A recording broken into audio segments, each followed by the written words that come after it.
Hi, my name's Pete Turner. Hi, I'm Peter Turner. Hi, I'm Pete Turner. I'm Peter Turner. Hi, I'm Peter Turner. Hi, I'm Pete Turner. Hi, I'm Peter Turner. Hi, I'm Peter Turner and welcome to this vlog. So in the last episode I put the feelers out for you guys to essentially tell me what it is that you wanted to see during these vlogs. And I had so many private messages, so many comments on Facebook, I had comments on YouTube, private messages on Instagram. So I've picked one of those and I've gone out today and I've shot an episode based on this person's question. The question was from Grant Cheesig and the question was, any Jedi stuff being released? So I think what we're asking there is, am I going to perform some stuff that's of a Jedi nature? And the answer is yes. This episode's dedicated to you, and here are a few performances that are of a Jedi nature. Welcome to the first performance in this vlog series. Now there's one thing that I know to be true about human beings. The fact that we take comfort in seeking solace in the belief that our thoughts are non-compromisable. Well, that couldn't be further from the truth. Every single thought that you have can be controlled, manipulated to elicit a specific reaction. And if you don't believe me, well, I'd like to try something with you, the viewer at home. I want you to imagine being back at school, and if you're still at school, I know it's boring, but just imagine you're sat in your classroom, surrounded by your peers. There's a faint smell of the horrible cooking coming from the kitchen, and your teacher looks across and says, everybody in the room as fast as possible, what's 2 times 2? Think about it.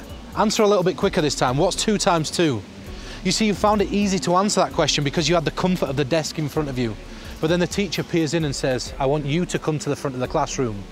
So you step up and you walk to the front of the class, and there's all those pairs of eyes staring just at you. And the teacher says, what's 2 times 2? Answer as fast as possible. So you go 4. And then your teacher looks at you and says, what's 4 times 4? And if you answered 8, you were completely wrong. But that shows you how easy it is to be manipulated. You're going to see me doing that on the streets of Bradford. I really hope you enjoy it. So we're in Costa Coffee in Bradford, and I thought what better time to catch people whilst they're unaware than whilst they're having a relaxing coffee. Now there's obviously not many people in, so I'm very scarce for people that I can pick. The couple here, they're eating, so I'm not going to pester them. This couple looks like they're about to leave, so I'm going to quickly grab them, see if they'll let me film something, and if they do, then you guys will see the results. If not, then it doesn't matter. Excuse me. Hey. I'm filming a vlog style series for YouTube. I just wondered if I could borrow you for 2 seconds. It's like a mind reading type thing. We're just about to go. I promise you it'll take no more than 2 seconds, that's all. I promise, 2 seconds? Is that all right with you? Yeah? It's good? Yeah. Good. Come over, we're good. We have got a bus to catch. I promise you I won't keep you more than 2 seconds. You have a bus to catch, you say? Yeah. Okay. So my episode is essentially about climbing inside people's minds and using specific elicited emotions like a map to navigate and extract private piece of information. So I know you're looking at each other thinking, what the hell is this guy on about? I essentially guess what people are thinking. And I know the question that's on your mind right now is, what am I thinking right now? But it doesn't really work like that. But I want to show you something. Do you believe it's possible to be able to control somebody's mindset in order to get them to do exactly what it is that you want them to do? Some ways, yeah. In some ways, okay. And obviously, you know, social stresses and pressures sometimes put us in a situation where we're forced to act in a specific way.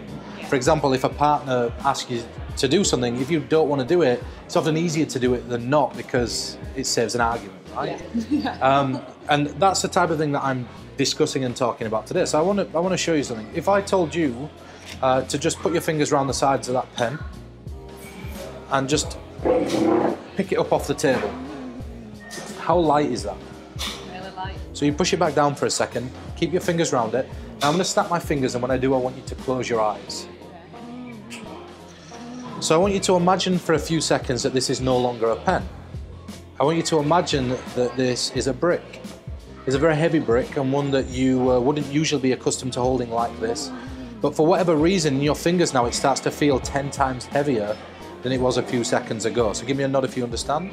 And when I count from 1 to 5, I want you to open your eyes and look down and imagine you can genuinely see that being a heavy brick. So 1, 2, 3, 4, 5, you open your eyes and you look down. Just imagine it being a heavy brick. And now with that in mind, try pick the pen up. Try even harder. It's impossible when you're trying, right? And then look, you can pick it up now. and it comes up, just like that, right? Yeah. It's a really strange phenomenon. Try pick it up. Try harder. It's impossible, right? And no matter how hard you try, you can't lift it, right? And look, and just as heavy as it became a few seconds ago, it becomes light now, and you can lift it. Good. So I'll take this off you for a few seconds. Now, you said you were about to catch a bus. Yeah. Yeah? What time are you catching the bus at? Is it just 10 minutes from now, 15 minutes from now? About 20, I think. 20 minutes from now, okay. And you've got a little bit of shopping to do first. How many times would you say a year do you catch that bus, if you were to estimate?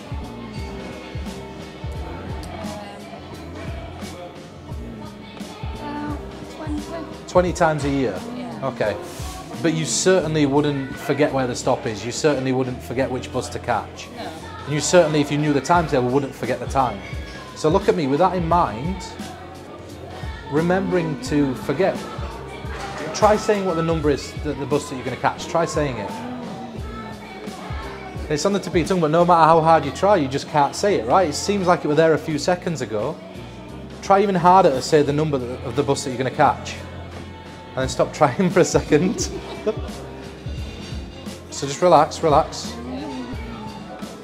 Take a deep breath in. You know now, what's the number? You can tell me the number. 626. 626. There we go. Thank you for your help. I'm sorry I intruded on your private time. Thank you for helping me out. Have a lovely afternoon and don't be late for your bus. No. Catch you later. It's that name. It's what separates us from everybody else in a room, unless you coincidentally find yourself in a situation wherein somebody has the same name, and then you have to apply nicknames, but that doesn't matter, right?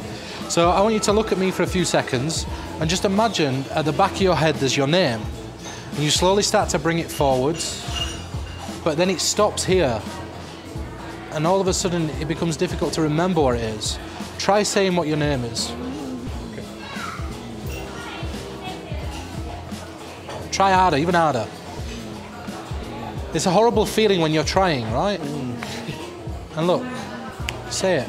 Chris. Good. There we go, Chris. Thank you for your help, man. Just take a deep breath in for me and a deep breath out. And I'm going to put a word into your heads now. Just give me a yes when you've all got a word. Yeah.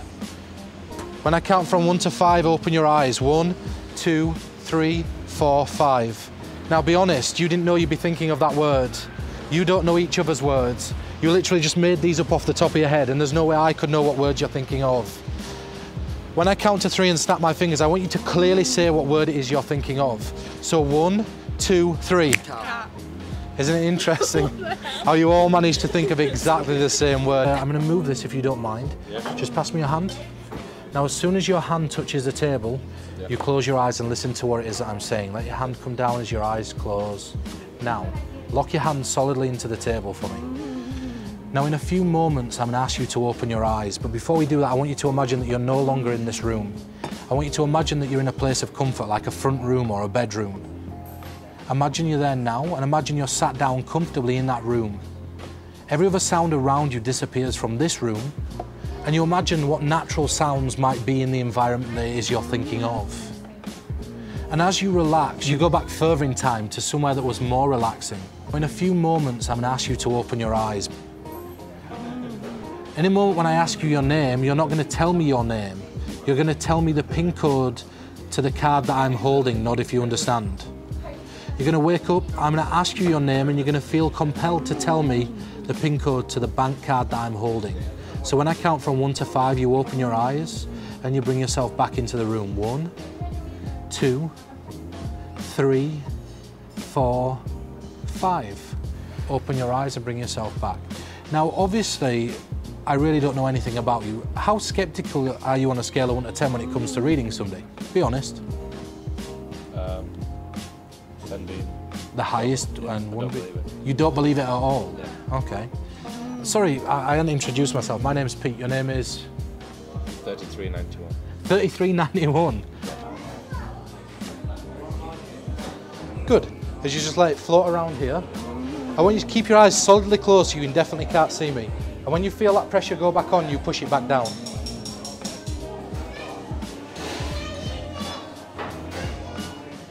Good. Can you tell me, with your eyes closed, where you're feeling that pressure? Where, right? Yeah, where? Where? Yeah. This foot? Your foot? Yeah. Cool. Just open your eyes for a few seconds. So I was outside Nando's in Centenary Square performing when a member of staff came out and asked me what it is that I were doing. And I told him what it is that we did. He said, can you come show the manager something? That he loves stuff like that. So I came in, performed some bits, and